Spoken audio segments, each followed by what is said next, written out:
How y'all doing tonight? No? Y'all good?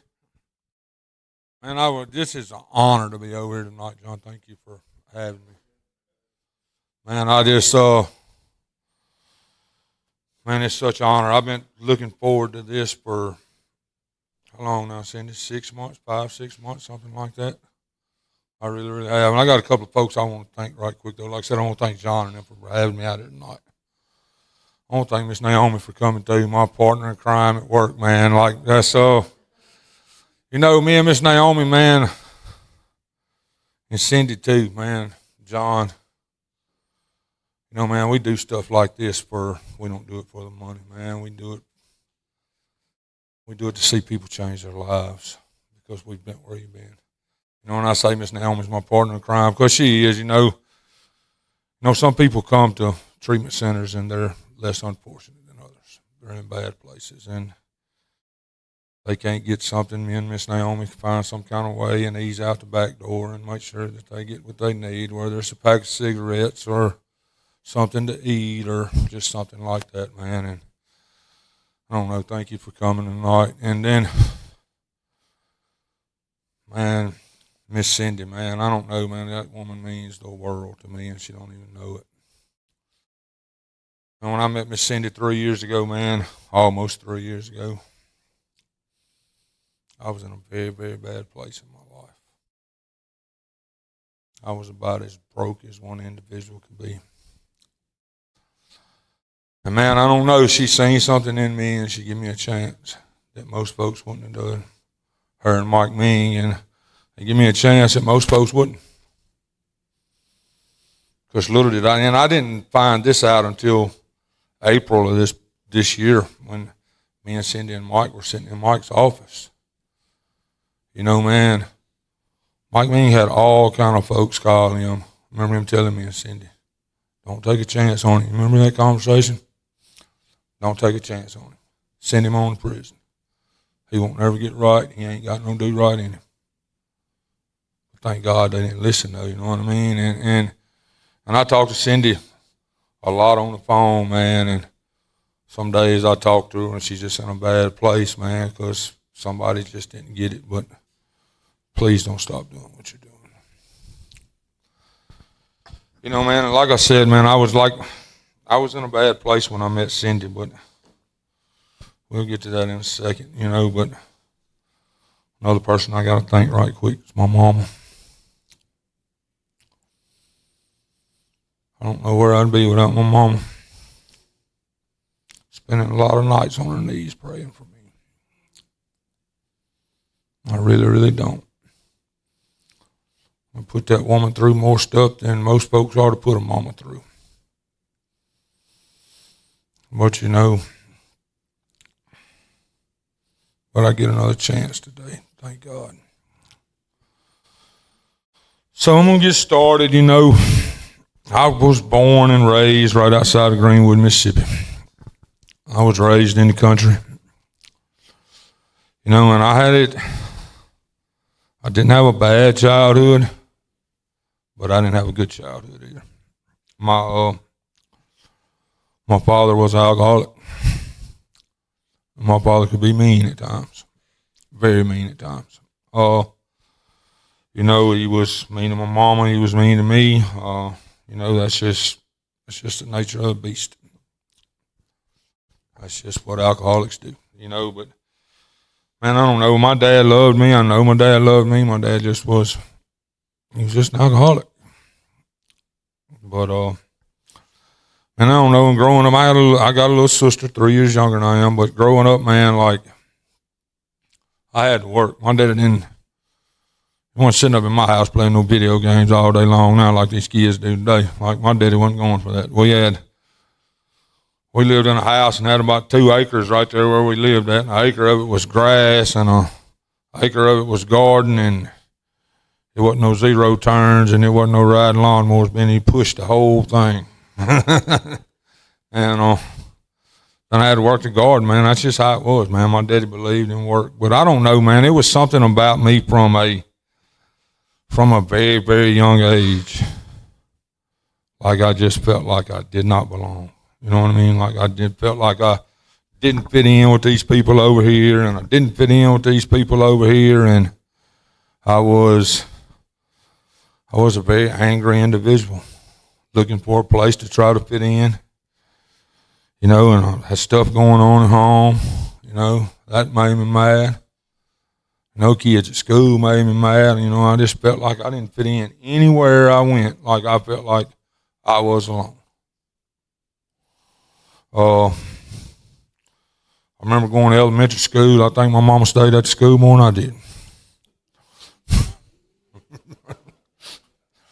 I mean, seriously, it was one fight right after another fight, right after running away from school, like just left school, like I just took off running. I wasn't going back to school no more. I wasn't going back home no more. I wasn't going nowhere. My mama just, I don't know, man, she's always been my rock. But but like I said, she stayed at school more than I did. But I don't know, man, you rock on, you get on up a little age, and man, I remember laying in bed at night as a young child, and I said, man, I'll never drink. I'll never drink alcohol. I will never do any of that stuff. If it makes you act like that, I'm going as far from it as I can go from it. That was the biggest lie I ever told myself. Because at 14 years old, me and a couple of guys went on this little camping / fishing trip / nothing but getting drunk trip. Sit on a lake bank, drink whiskey and drink beer all night, and that started a spiral for me at 14 years old that lasted for the next 30 years until I was 44, and I'll be 47 next Wednesday. It lasted 30 years. But man, I rocked on, drinking a little bit on the weekends. And you think not nobody knows that stuff, but everybody knew I was drinking on the weekends. I wasn't hiding nothing from nobody. They always, and years later it got brought up, and Mama said, you might have thought not nobody knew, but Mama knew. And then get on up in high school, man, and I don't know, like I said, I'm going to high school, man, but I'm an angry individual. My buddy Benny right there, me and Benny went to school together. Benny can tell you, I was an angry individual in high school, man. You didn't say anything to me, you didn't look at me, you didn't do anything.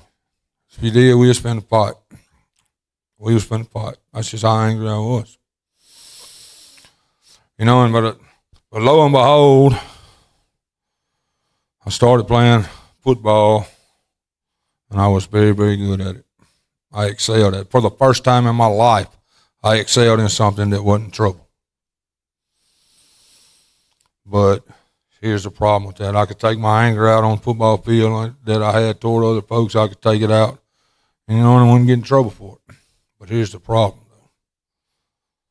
I was still drinking on the weekends. And then around 17 years old, I found this little white substance called cocaine, and you can snort that stuff up your nose, and boy, I thought I was in hog heaven then, you know what I mean? I'm drinking and snorting, and again, I'm thinking nobody knows. And at this time, I'm so good in football, I'm a big man on campus, you know what I mean? Like, hey, man, I don't want to go to class. I ain't got to go to class, you know what I mean? I'm not going to fail because I'm a star football player. I mean, I was in the 8th grade. I'm not bragging, but I was in the 8th grade playing on high school. You know what I mean? I was that good. And could have went anywhere in the country and played football when I got out of school, but it ain't what I wanted to do. I wanted to party. I wanted to drink. I wanted to snort dope. I wanted to fight. And I wanted to do everything else but what I was supposed to be doing.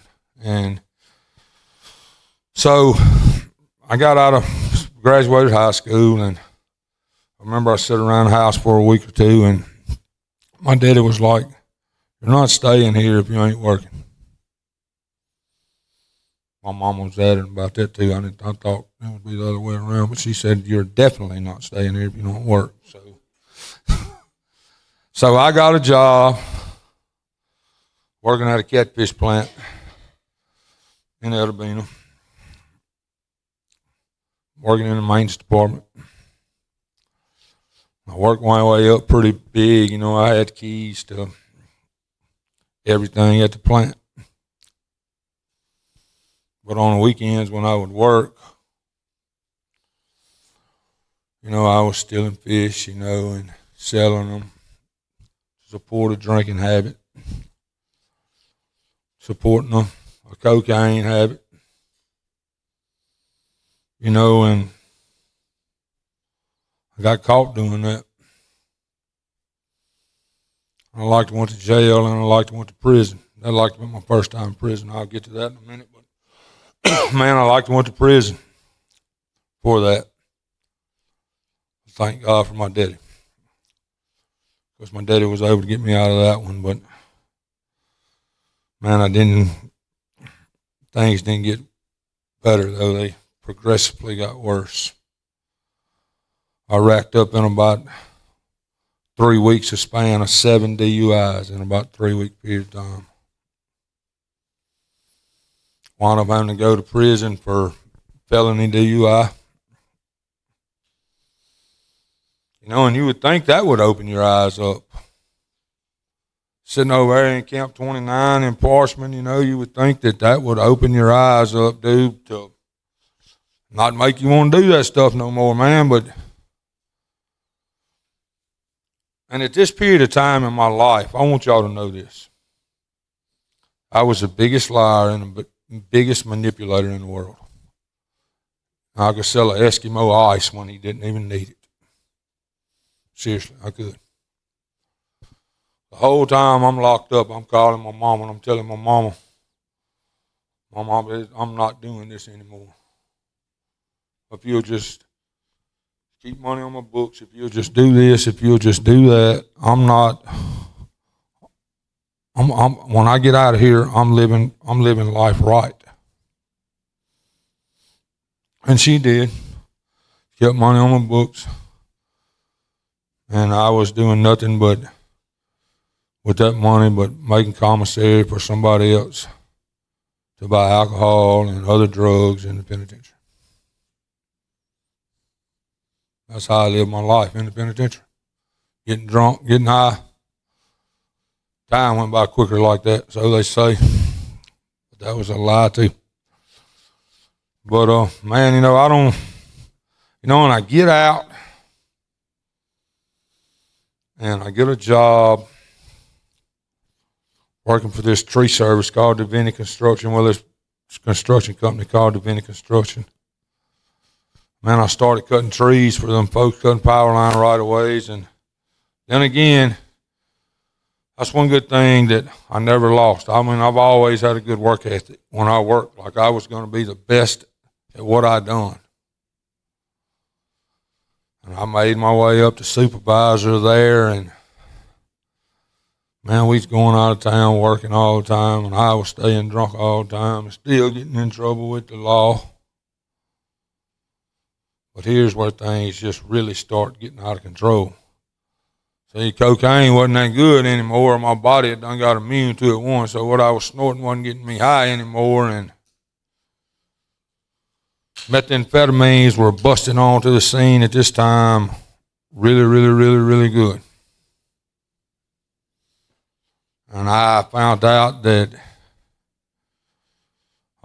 too that I wasn't no doctor, no lawyer, so I wasn't making enough money to support my cocaine habit. But I'll tell you what I could do, though. You could go buy $100 worth of meth and you could stay up for 3 weeks straight. Never go to sleep. Never do nothing. Like, who wants to live like that? But I did, though. Because I thought I could stay up and I could drink more, you know what I mean? Like, I thought that was the miracle drug because I'm a drug addict, but I'm an alcoholic before I'm anything. So now, you know, I'm thinking, man, I snort all this dope, man. I can stay up all night long. I can drink. And I did. You know, but like I said, we're working out of town a lot. I'm just living in and out of motel rooms. And I don't know about y'all, but you take a country boy from the sticks who ain't used to having a whole lot. And you put him in these big cities like Jackson, Tennessee, and Biloxi, and down in Baton Rouge, Louisiana, and all these places, and you're living in out of a hotel room, man, there's a whole life out there you ain't never seen before. I started doing, my drug use got bigger. My alcohol use got bigger. My chasing after women and manipulating women got bigger. I mean, that's just what it was. And man, that life rocked on for a very, very long time. And, man, I wound up, I lost that job working for Divinity Construction. And here's how I lost it, though. Check this out. So, man, I got in some more trouble with the law. And boss man goes, I'm like, let's go away. I pulled over in Jackson, Tennessee, running through a school zone at about 80 miles an hour in a company truck. In the middle of the day when school was going on. Blitzed out of my mind. And my boss man says, I'm going to make all this go away. But we're going to go to rehab. This is the first time I went to treatment center. So I go to a rehab, send me to a rehab in South Haven called Turning Point at the time. I think it's changed names now, but Turning Point was the name of it at the time. And this place was the biggest joke I ever seen in my life. It was just a mini vacation. I mean, it's in a hotel room on State Street in South Haven. There's women on one side of the hall, and there's men on the other side of the hall, and there's swimming pools, and there's anything in this treatment center that you want, just like it was anywhere else I want. So y'all know the outcome. But then, don't lose my job then, but I get out of treatment and ain't nothing changed. Like I was there for 60 days, and I believe I was in worse shape when I left than I was when I got there. But man, I went on to got out and got to working a little more and got in some more trouble and had to go back to jail for a little while. Just, man, like I just couldn't get it together. And then my drug use got so bad, my alcohol use got so bad, I didn't have a place to stay. And I had a job, but like I said, I had keys to everything at Divinity. I'd drive a company truck in there every night. Only got off work. I would tell the guys that were working on the crew with me that I had a ride. I didn't have a vehicle. I done lost every vehicle I had. I would tell them that somebody's coming to pick me up. Y'all go ahead and go. Somebody's coming to pick me up. Nobody never picked me up. I'd unlock the office, go in there, and I'd take a shower, and I'd crawl up one of the trucks on the yard, and that's where I slept at. And man, I get in a little more trouble, and man, I go back to another rehab, man. It's a cycle. You see what I'm getting at? It's a constant cycle. The life that we live is a constant cycle. But we're the only folks with the help of Jesus that can break that cycle. You know what I mean? So, man, I go through this cycle again. Another treatment center. Get out, same thing. Another treatment center. I can't count 5, 6, maybe 7. I don't know. A couple of times locked up. I have no clue. It's a lot. We rock on the year 2014, and by then, you read in NA and AA literature where it talks about a drug addict being helpless and hopeless. This was where I was at my helpless and my hopeless point.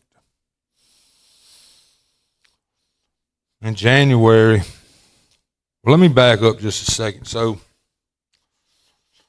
about the time I started this cycle of alcoholism and drugism when I was 14 years old, my mom packed me and my sister up and told me and told my dad that he could choose alcohol or he could choose his family. And we stayed gone for 4 or 5 months, but eventually my dad got back together. My dad got saved. My dad quit drinking. My dad started going to church with my mom on Sundays. It was just like he turned his whole life around. So you got all these years from 14 to all this time and him trying to tell me, son, like you're going down the wrong path, like you don't need to do this. And I'm like, man, the way you treated my mama and the way you treated me when I was a kid, like who do you think you are telling me what I don't need to be doing? What gives you that right? That's just what I thought in my head. Like I wanted to hear nothing that he had to say. I did not want to hear it. But anyway, man, my dad was like he was as much as I know this sounds crazy to y'all. So there was a love-hate relationship between me and my dad, right? I hated a lot of stuff about my daddy. But I loved a lot of stuff too because my daddy was a man's man. When my daddy walked through that door, everybody in here was going to respect him, and that's just the way it was, and that's the way I wanted to be. You know, I like that part of my daddy, like I loved it. You know what I mean? And I don't know, my daddy was a hard-working man, even though he was an alcoholic. But in 2014, in January of 2014, my daddy decided that he was going to retire from work finally because he had an artificial leg and he worked all his life with that, and he just, man, health issues, hurting in his back, and he had emphysema from smoking 3.5 packs of cigarettes a day. He couldn't breathe, and he decided he was going to retire. Well, 3 days after he retired, he goes to the doctor because he's hurting so bad in his back. And he finds out he has stage 4 kidney cancer, and there's nothing they can do for him because of the emphysema, because he's on oxygen. So, you know, in April of that same year, 2014, my dad passed away on the 24th of April. And then on the 27th, we buried my daddy. I'm going to tell you something that I'm not proud of, and it took me a long time to forgive myself for this. So, right after we buried my daddy, at a point in time, I had a little niece and a little nephew about this tall. I had a sister who needed me, and my mama needed me more than anything in this whole entire world during that time. But me, man, like, I'd held it together for 3 or 4 days there when my daddy was sick. My daddy died, you know, and no, I didn't. I left this little part out. Let me get back up to this. So on the 23rd, like I said, my daddy died on the 24th. The 23rd, me and my daddy, with my daddy on oxygen, man. My mama was sitting right there beside us. Like I walked in the house down there, man, he said something to me, and you would have thought it was World War III. Me and him got the fist fighting in the kitchen with him on oxygen on his deathbed a whole 24 hours before he dies. So that, like I said, that Sunday we found my daddy dead, and like I said, my mom and them needed me, man, like they really, really needed me. And you would have thought that I would have been there for my niece and my nephew and my sister, my mama, and been the person that they needed me to do. Because that was the last words my daddy spoke to me, even after me and him got in a fight. He said, I want you to promise me one thing. You're going to take care of your mama and your sister and your niece and nephew. And I said, I promise you. Man, what a lie. What a lie. Like I said, my daddy died. We buried him on the 27th of April. On May the 1st, 4 days after my daddy's in the ground, I broke in my mama's house. Stole the checkbook. Because me and my daddy had the same last name, same name. My daddy was Scott William Connor Junior, my name's Scott William Connor III. We had the same name. So for a month straight, from May the 1st to June the 1st of that year, for a whole month, I wrote over $7,000 worth of bad checks, signing my dead daddy's name to those checks. I was in every city in the state of Mississippi just about partying and living it up and getting high and getting drunk, and while my family's at home grieving the loss of my father.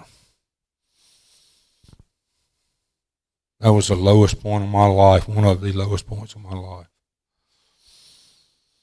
You know, and mind you too, I don't know how I got away with it for so long, because they had come out this time with them big, square, bulky house arrest bracelets. The first one I had on was a little old pocket watch, and you could maneuver it around and folks wouldn't know where you was. But they had come out with this big one with the GPS on it. And like you couldn't run, you couldn't hide, like MDOC knew where you was. But see, like I wasn't going to report, I wasn't charging the thing up. Like I was just running, man.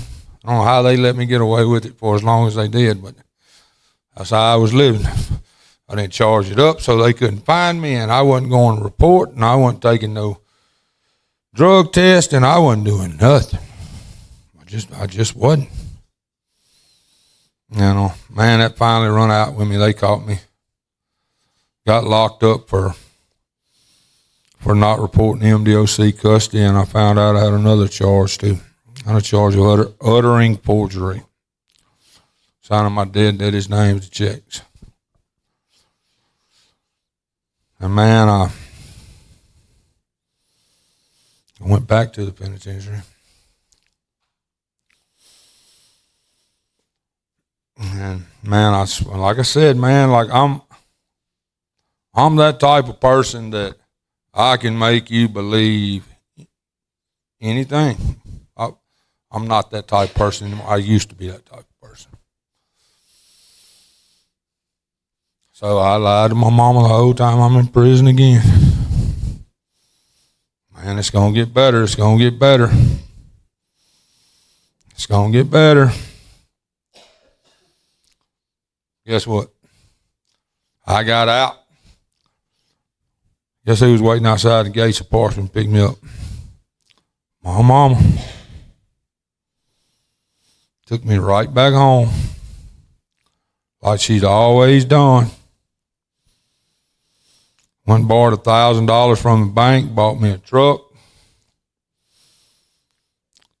3 months later, I went back. I wasn't there 3 months, and I was gone again.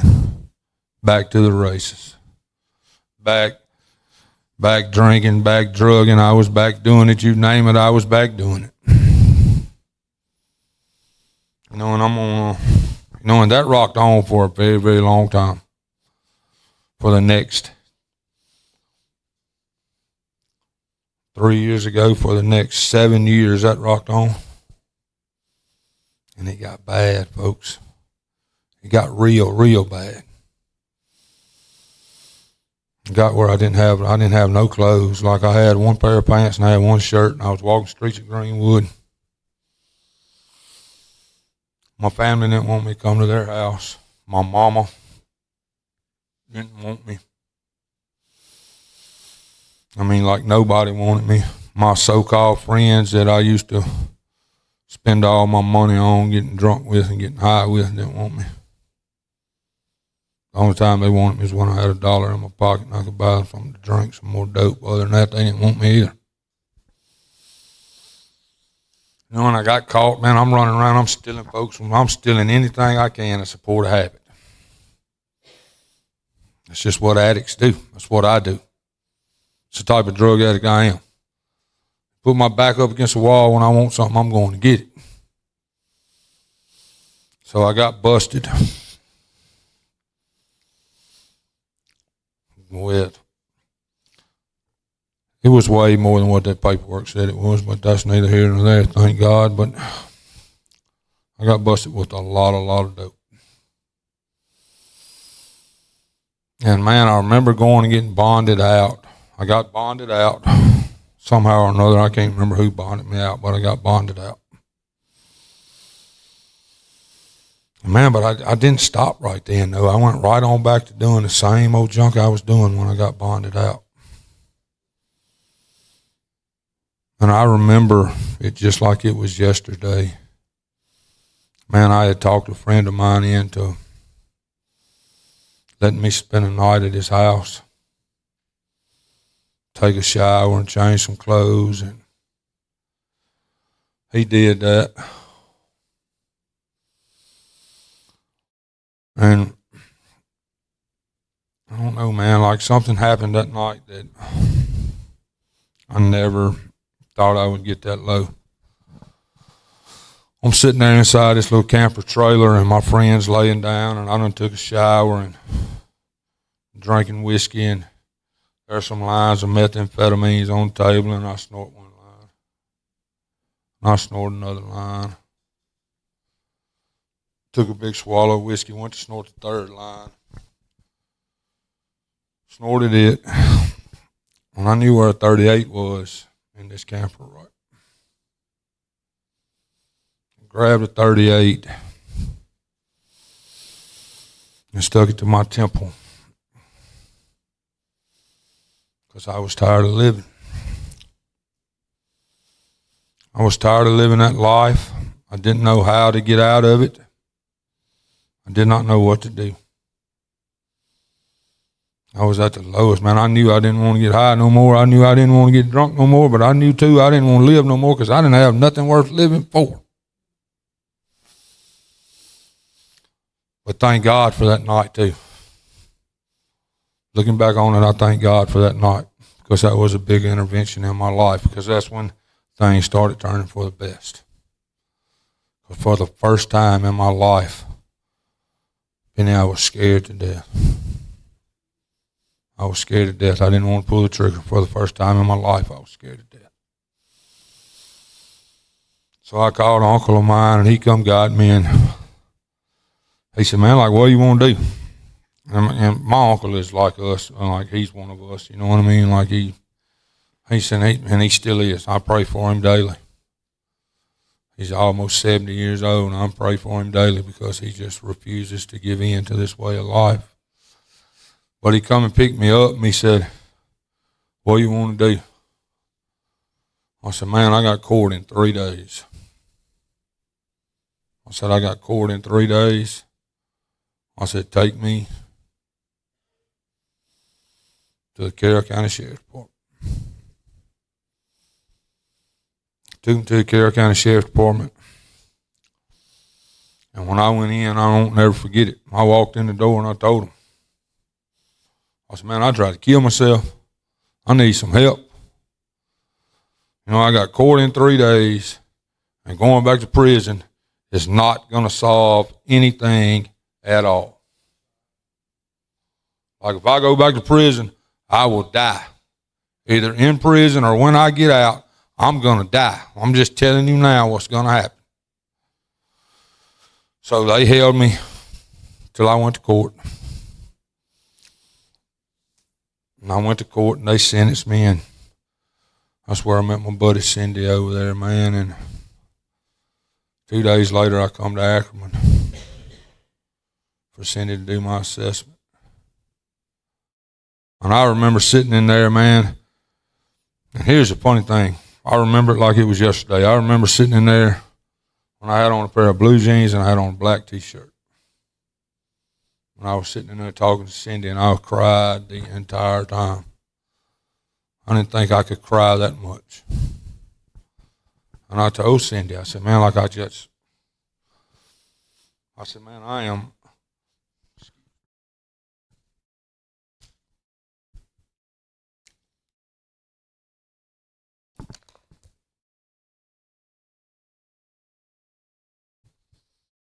But I told Cindy, I said, man, I don't know. I said, I need help. I said, I need help bad. I said, my family don't want me. I said, I don't even want myself. I don't even love myself. And I didn't. And she said, well, I'm going to get you some help. I'm going to get you some treatment, go to rehab. And I told her, like I said, she's God sent to me, man. God sent Cindy in my life in a place when I really, really needed it. And I mean that from the bottom of my heart. Because I told that woman some stuff that day sitting in her office that I had never told anybody in my life. And still to this day, she's probably the only person that knows some of the stuff that I told her. But I know this, that woman told me, she said, she called Jeff right then. And she asked Jeff if he would take me at the Denton Center. And mind you, I didn't know whether Jeff would take me or not. Well, I've been knowing Jeff my whole life. And Jeff's had to do some things to me in the past, so I didn't know whether Jeff would even accept me. Cindy comes back and she goes, can you be at the Denton Center in the morning? And I said yes. And when I say she's God sent, man, like she don't do this, but I'm not never seen her do this for too many people. But Cindy got up at 4 or 5 o'clock in the morning and drove all the way to the Denton Center and met me at the Denton Center. And I remember after she left, and I remember sitting there on the couch. Naomi, you'll get a kick out of this. I remember sitting there on the couch, and Cindy and them's gone, and I'm sitting on the couch, and the door flings open, and it's Jeff, and walks up there, and he goes, I'm finna tell you something right now. You know I know you. I'm not putting up with no junk out of you. If you ain't going to do what you're supposed to do, let me know now, and you can go and go to prison. I said, no, I'm good. I said, you won't have no problems out of me, I promise. And because I was at that stage in my life, I was broke, man.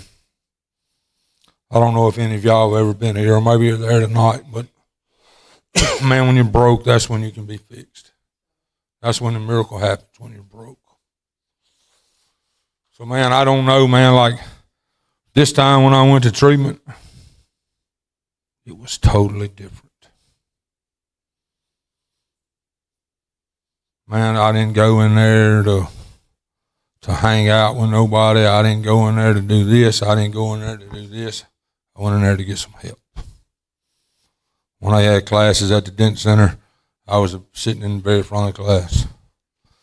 When we wasn't having class, I asked Doob over there. Me and Doob was in treatment together.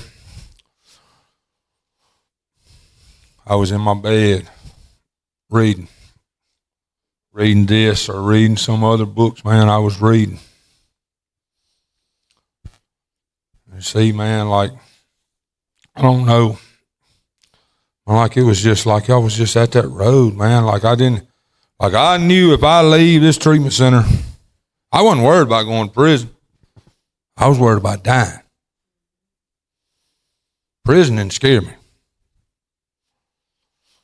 The thought of going back out there and snorting that crystal meth back up my nose and picking that 38 up again is what scared me, because I knew if I went back out there, the running was over, because I was going to take my own life, because it just got that bad. And every time I had ever stopped for a little bit and got back out there, it got worse. And see, and I'm the first person in here to tell you, like you hear a lot of folks say, well, man, I relapsed, or I slipped up, or I did this, or I did that. Me personally, I don't believe in relapse. Because the 7 times that I went to treatment before, I had in prison, all of it. Wasn't no relapses. I didn't have no intentions to stop. No way. I just didn't. See, people that relapse, they relapse because they don't want to put in the work. They don't want to surrender. They don't want to give up. They don't want to stop fighting.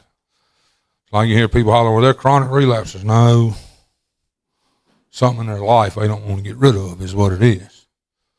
But anyway, man, and I remember telling Cindy too, and I wish he could have made it tonight, but Billy had something he had to go do.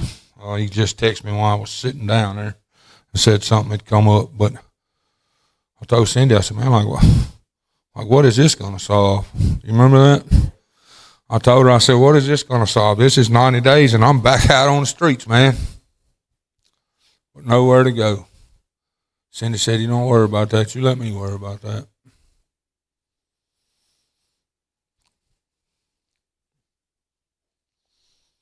She left the Denton Center that morning after she dropped me off and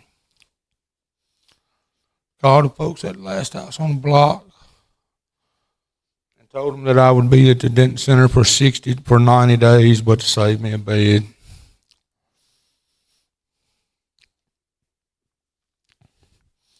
Nobody had ever done anything like that for me in my life, but it was the best thing that ever happened to me. The best thing that ever happened to me. Because I remember, and y'all had to know Billy, like Cindy knows this, like y'all got to know Billy. I know John does. Like y'all got to know Billy. Like, so like Billy's got this crazy sense of humor, right? So like when you go over there, like they supposed to write you, or you supposed to write a letter to be accepted to the last house, and he does this phone interview, right? Or like they do that like 2 weeks before you get out of treatment. So I'm sitting there, and it's the day before I'm supposed to leave Greenville, and I ain't heard nothing. I done wrote the letter, John. I done all this. I ain't heard nothing.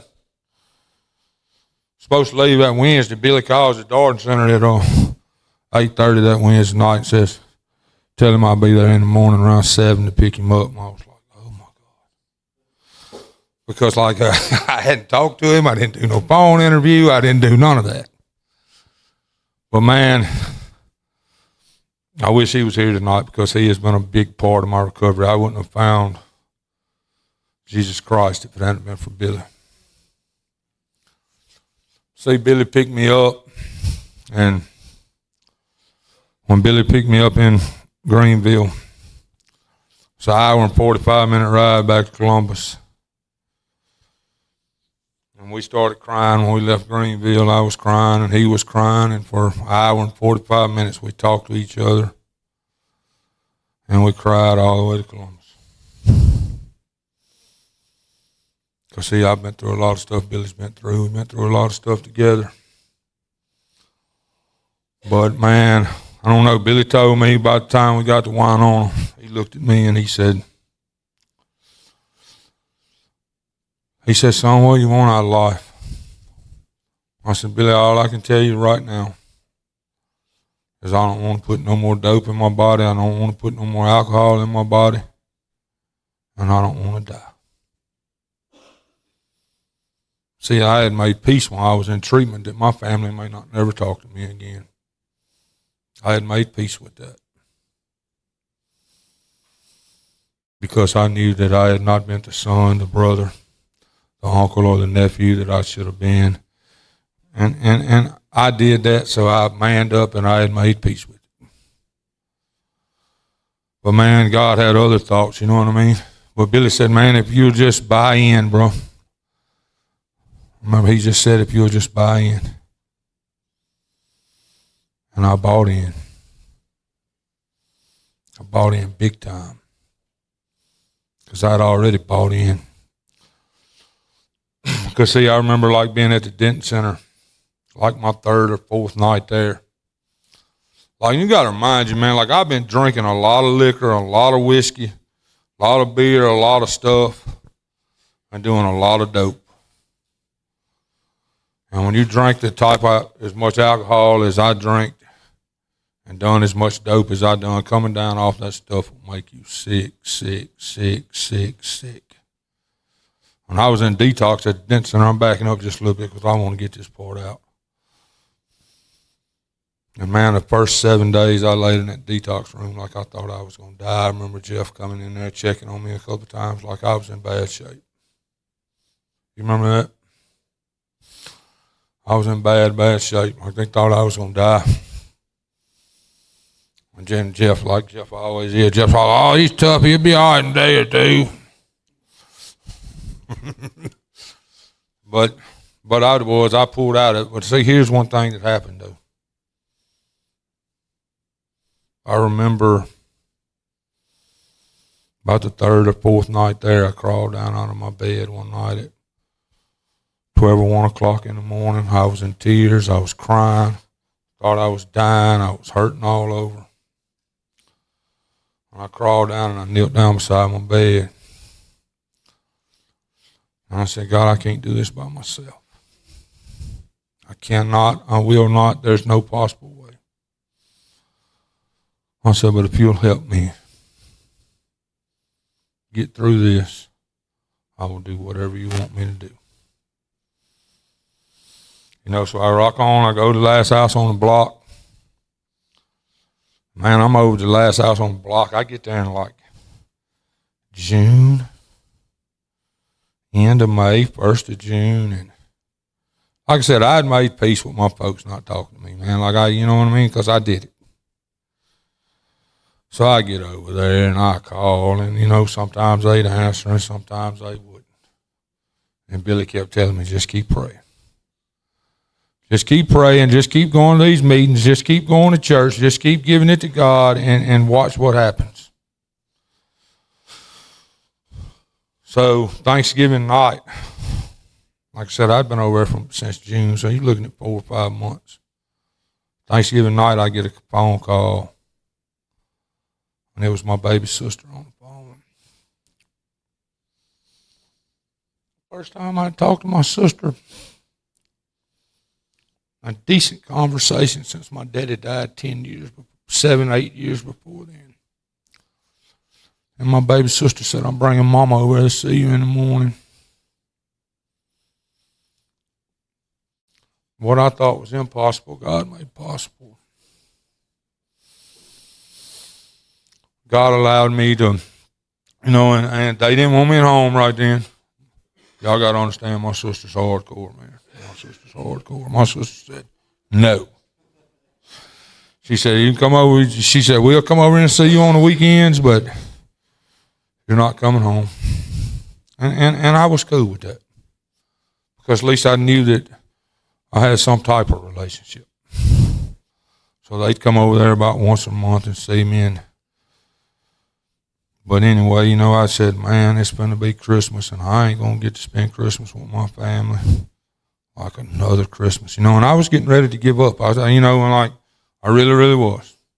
Because I remember calling Billy on the phone, and it's like the 22nd of December. I remember calling Billy on the phone, and I was like, man, I'm finna go. I said, I can't do this. I said, man, you can call. I said, call Mike and Cindy, tell them I said thank you, and just tell them to come get me. Like, I can't do this. I'll just go on and go do my time, man.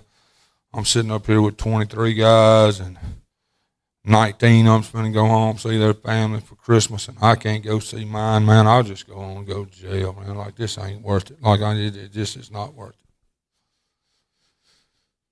Then again, tell y'all got to know Billy. Billy said, I ain't calling, telling them nothing. You want them to know, you call them. Then I hang up the phone with Billy, but God, man, there my little sister was called again. She said, when can you leave for Christmas? I said, when can you be here? She said, I'm on my way now. So I got to spend Christmas with my family. And man, once I said that prayer that night beside that bed in that den center, bro, God started showing up and showing out in my life in ways that I never thought possible. And he already had through when I first met Cindy. You know what I mean? That's the reason when somebody asked me to speak over here tonight, I said, you most definitely, yes. And anything else she asked me to do, I'm going to do it because she never let me down. But, man, I don't know, man, God really started showing up in my life.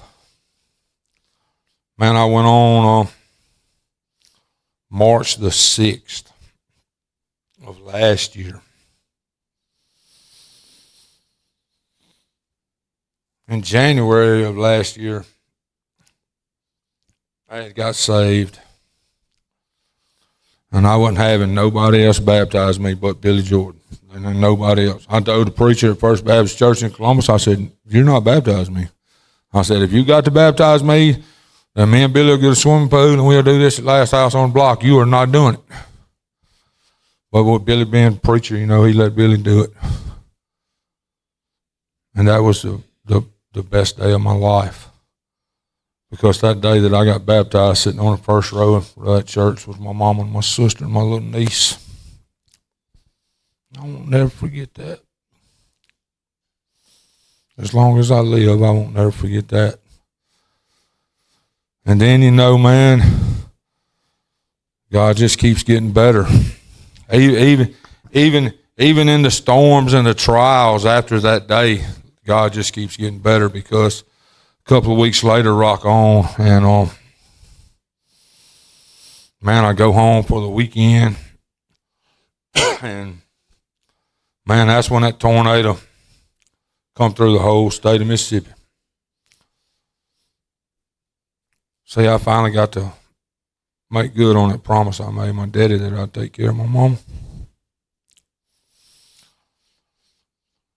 And you know how it is in the hills, man. We like where we live at, like tornadoes always raise up over that hill and they sit down over this way somewhere. Like they don't never just climb up that hill and stay on the ground.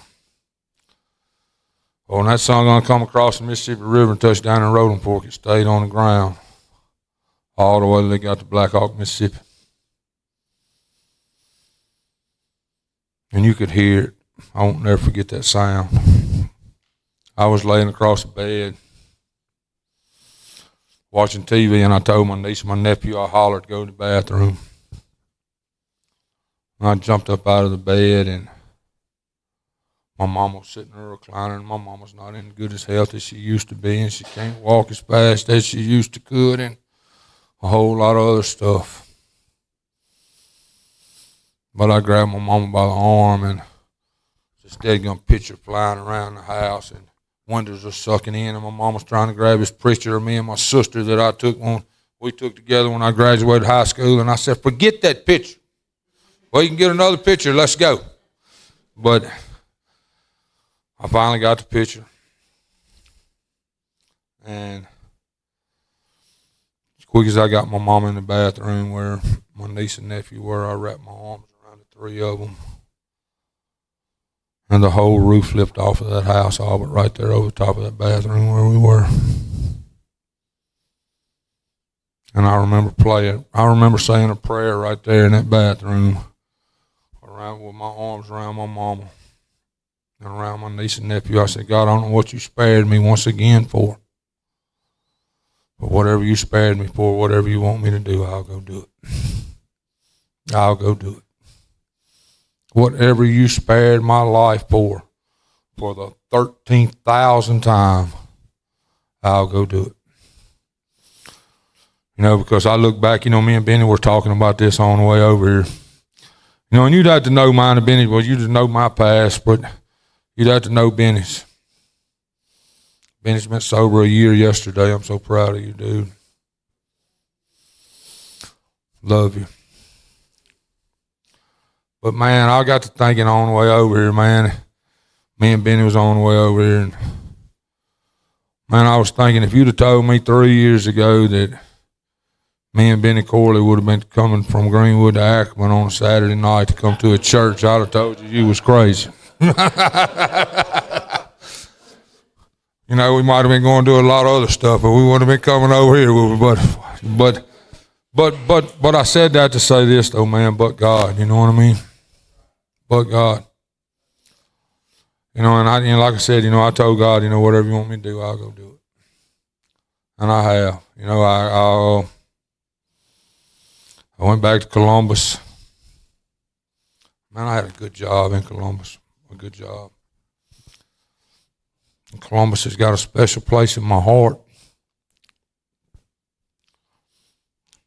I cry today when I think about it because it'll always be home.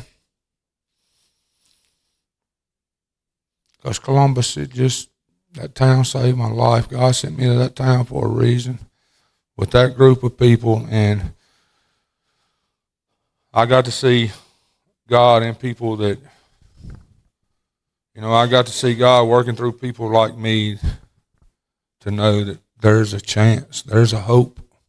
for us, for the people sitting in this room. If I can tell you anything, I will tell you this. Don't give up. Quit running. Quit fighting. I tell my guys at the Denton Center all the time. Before I say that, what I tell them, let me get to this. So, man, I go back home. I go to Columbus. I got this jam-up job, man. I'm making $17, $18 an hour, and when I went to, you got to remind you now, when I come to Ackerman, like I had to catch a ride. By this time, I got my own ride, you know what I mean? I got my family back, you know what I mean? Life's really looking up. I'd never seen myself leaving Columbus, Mississippi. It's the hardest decision I ever made in my life. Me and Billy Jordan talked about it for 2 months. Me and Cindy and Mike Ming talked about it for 2 months. It was the hardest decision I ever made in my life. But I remember Jeff, Jeff's persistent. Y'all got to know Jeff. He just kept calling, and he kept calling, and he said, man, I want you. You know, and I'm going to tell you how God works, man. Like, my mom was getting ready to have knee surgery again. Like I said, my mom's not in the best of shape no more, and I got to be there for that. I get to be there to help my mom today. When she calls, I'm right there. Like she's always been for me for all these years. You know, and man, you know, getting back to what I was going to say, you know, I tell my guys at the Denton Center all the time, you know, we're not bad people. There's not a bad person in this room. We've just made bad choices in life, but we're not bad people.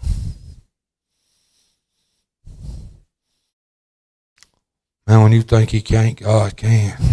When you can't, he can. I've seen it not only in my life, but I see it in men's lives today that I sponsor, and I'm their accountability partners. I see it in their lives. You know, and I'm not going to name any names, you know, and because I'm not supposed to do that, but Naomi will tell you there's a couple of folks sitting in this room tonight that, you know, we have staff meetings at the Denton Center every morning. There's a couple of folks sitting in this room tonight who just, you know, it was brought up in a staff meeting today, they won't never make it. They're going back to prison, but let me tell you something, but God, man, but God. But God. So I'd moved back to Greenwood, take a job at the Denton Center, took a whopping cut in pay. Like I had to be lost my mind. But I remember that's the thing Cindy told me. Cindy said, you do realize you're going to work for the state, right? Like you do realize that the state don't pay any money, right? But man, I don't do it for the money. I do it for the people like Cindy and Billy Jordan and those type of people that poured into me, that showed me the love of Christ when I didn't even love myself. You understand what I'm saying? And that's the reason that's when I try to show my guys today at the Denton Center. I love you if don't nobody else love you, man. I got you back when ain't nobody else got you back. You know? And there's a lot of guys in here, man, like, just to see you here, man, like it touches my heart, man. And I just want to tell y'all this, man, and then I'm going to hush. I know y'all getting tired of hearing me, but I just want to tell y'all this. You know, I used to think all the time that if I surrendered and told somebody, hey, I need help, I can't do this by myself, it meant I wasn't a man no more. It meant I was less than. Surrendering is what cowards do. Surrendering is not what cowards do. Surrendering does not mean you're less than. Surrendering does not mean that you're less than anybody else in this world. Surrender means that you are a real person, man or woman. When you say you can't walk through life alone, because there's not a person in this room that can walk through life alone. You know, we all need Jesus, every one of us. And he can, and you know, man, and it's an old saying, you know, he can do for us what we can't do for ourselves. I know in my life, as you've just heard, if he'd ever took his hands off the steering wheel, like I wouldn't be standing here tonight. And I know that there's some people in this room that can relate to that. You know, man, and John said it best, man, and here's the thing that I want to encourage y'all folks to do. Like, I'm from a rural area too. I know how hard it is to do things in a rural area. Me and Benny's got some stuff we're working on back home, and me and a couple of more folks do. Man, I want to encourage y'all, man. The man says open door policy. Man, I want to reach out to you. I want to encourage every person in this room. Man, if you need somebody to talk to, walk through that door and talk to that man. Let him help you. I wish somebody would have opened the door up for me a long time ago. Told me I had an open door policy where I could come in and give him my problems, and he would help me with them and drink a cup of coffee with me and show me love. I want to encourage any of you, walk through those doors. And a lot of folks in here are on drug court, 95% of us. Cindy cares, man. Talk to her. You understand what I'm saying? Talk to her. For you guys that's in here that's done been to the Denton Center, the phone number's still the same. Whether you need treatment or whether you need somebody to talk to, you call. If it gets that bad and you think you got to go put some more dope in your veins or another drink of alcohol, you call. And you tell them Will told you to call. And you tell them you ask to speak to me or you ask to speak to Naomi, and we'll talk to you. I promise you we will. Because, man, that's what we're here for. You know, man, like I don't regret.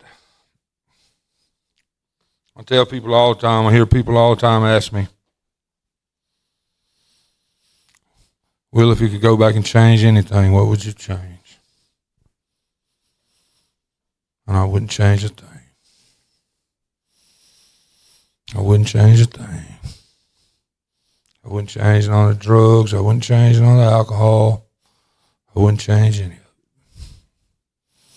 Because it made me the man I am today. It made me that person that knows that I need Jesus. It made me that person that knows that, hey, we all struggle.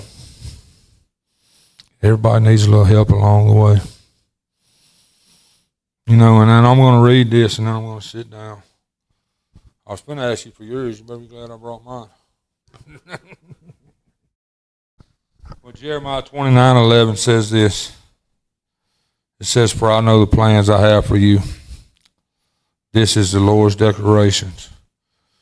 Plans for well-being, not for disaster, to give you a future and a hope. And let me tell you something.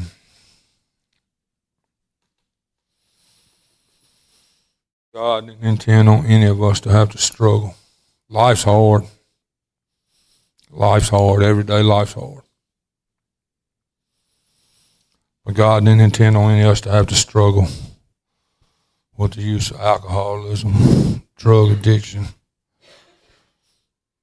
You know, give it to God, folks. Give it to God. Because here's the thing. Whatever's making us use the alcohol and the drugs, that's just a cop-out. The alcohol and the drugs are a cop-out. There's another reason why we do what we do.